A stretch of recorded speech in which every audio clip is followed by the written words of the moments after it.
Turƙashi. Wata mata ta bayyana yadda albasa ta so ta raba ta da mijinta saboda ya nuna baya so. Ta ce lokacin motsi kaɗan sai su yi ta faɗa da mijin nata. Da ba don iyayensu sun sanya baki a maganar auren nasu ba, da tuni sun rabu da juna.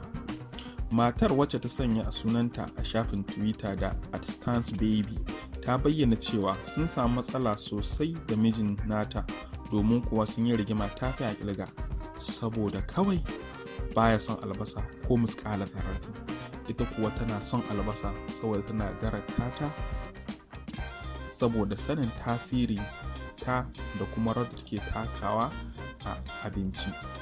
Matar wadda wata ƙwararren mai dafa abinci ce kuma wacce take bikin shigar ta shekara 11 don aure, ta bayyana wannan labarin nata inda ta labarta abin da ya taɓa faruwa da ita cikin shekarun da suka gabata na awon zamanta da mijin nata.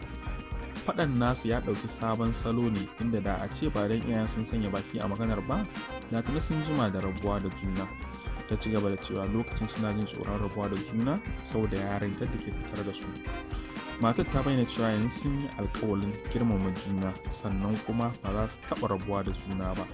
Ta ce sun ɗaukar wa juna alkawalin babu rabuwa komai tsanani komai wuya, suna tare har abada.